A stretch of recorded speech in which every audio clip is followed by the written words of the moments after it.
Hi everyone, let's say you have prepared this slide. Either you have prepared this from scratch or you have used a template to modify. In either case, at some point you realize that this is a flow slide. So you want your audience to read the slide from left to right. In order to guide their attention, you want some kind of an indicator. Either you want this shape to be turned into an arrow or you want to include an arrow in between these shapes. To achieve that, typically what we do is we go to shapes, pick a new shape, let's say this pentagon, we draw this, we delete the old shape, then we duplicate this shape, we make the necessary formatting changes, and it's fine. However, you can see that it takes a lot of time. To address that, I have an easy and quick solution for you. So let me undo all these changes. Hold down your Shift key and select all these shapes.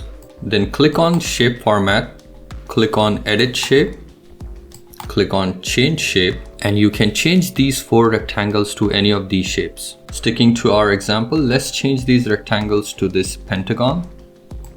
And in just one click, you can change these rectangles to a new shape. The best part is it retains the original formatting, so there is barely any formatting you need to do. A couple of caveats when using this feature.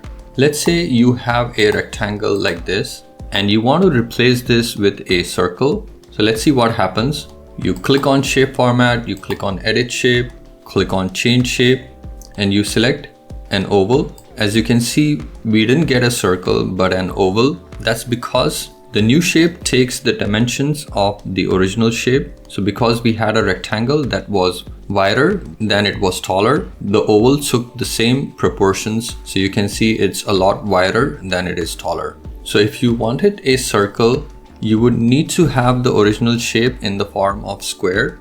So let's say if we had a square to begin with, then you change the shape to a circle, you would get a perfect circle. So just keep that in mind. Another caveat is not all shapes are symmetrical. So let's say you take this rectangle and you want to apply a rectangle with 2 rounded corners to this. However, you want the rounded corners to be at the bottom and not at the top. So you go to Shape Format, go to Edit Shape, and you select this rectangle with 2 rounded corners.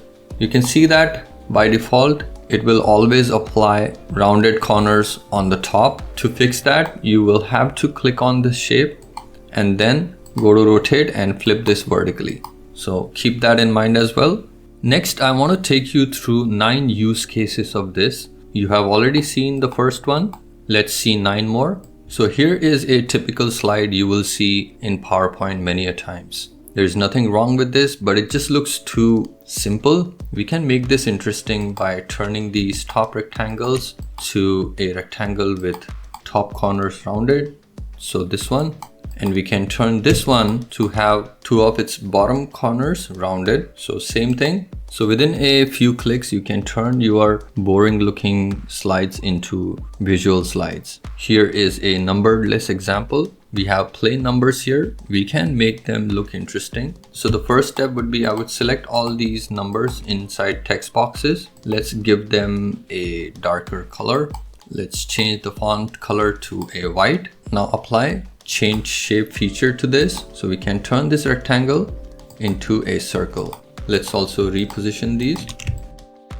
Next up, we have 2 rectangles repeated 5 times. We can make this look interesting. So select these left side rectangles, go to Shape Format, click on Edit Shape, and this time select this irregular rectangle. Much better than just having a plain rectangle. Here is an example of an R chart. We can make this look interesting. Select these rectangles and let's change these to a rectangle with rounded corners. Now compare this to having to change these rectangles one by one. It would have taken you a lot of time in formatting and alignment. Here is an example of a complex flowchart. You spent all your time in making this flowchart and then you realized for some of these items you should have used a different shape. So the convention for document is different when it comes to flowcharts, but we can fix that quickly. So select your shape and select the icon for document. This one. Here we are referring to multiple documents, so the icon for that would be this icon here. The shape for data needs to be fixed as well. So click on edit shape and this time locate this shape. So without disturbing any of your flowchart, you can easily change your shapes like this. Next up, we can apply this for a chart as well. So we have a standard funnel chart from PowerPoint. So what I want to do is I want to turn these rectangles into a trapezoid. So it's the rectangle which has these slanted edges. Now I cannot directly do that. I can convert this chart to a shape and then change those shapes to trapezoids. So let me copy this chart, go on to a new slide, go to home menu, locate paste, click on paste special and select this option called picture SVG. Click OK, right click, click on group, click on ungroup, say yes, do that one more time. There is an invisible shape on the top, so click on it and delete it. And let's apply ungroup operation to this chart one more time. This time I'm going to press Ctrl+Shift+G on my keyboard on Windows, and that ungroups all these shapes. Next step is to convert these shapes to trapezoids. So select all your rectangles, go to shape format and select a trapezoid. Now we need to flip these upside down. So while these are selected, go to shape format, click on rotate and flip these vertically. So this is before and this is after. We can also apply this to a waterfall chart. So what I want to do here is whenever the counts go up, I want to replace these rectangles with up arrows, and when the count goes down, I want to replace these with down arrows, and for the gray ones, I want a double-headed arrow. So same thing as for the funnel chart, copy this, paste special this as picture SVG, ungroup this, Ctrl+Shift+G on Windows, do that one more time. Delete this invisible top shape, select these bars, ungroup them again. Now we have individual shapes. Let's change them one by one. So the gray one needs to be this double-headed arrow.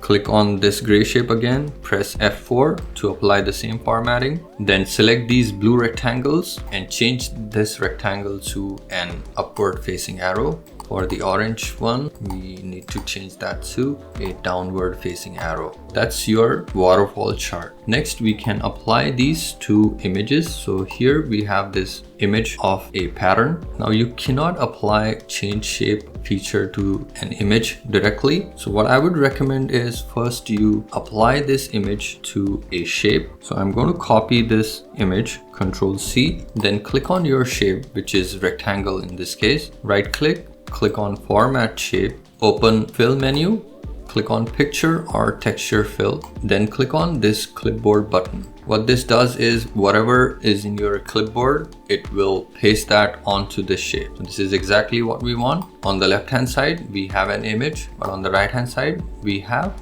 image plus a shape. So here on the top, you will see that we get two options here, shape format as well as picture format. But for the left one, we just have a picture format.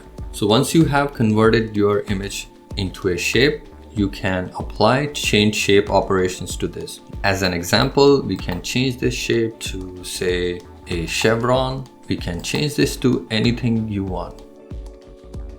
Lastly, we can use this for quotes. So let's say we have a bunch of quotes on our slide and we want to quickly format them to indicate that these are quotes. What we can do is select all of them, apply a background color to them, let's say this gray, and then let's change these rectangles to a speech bubble.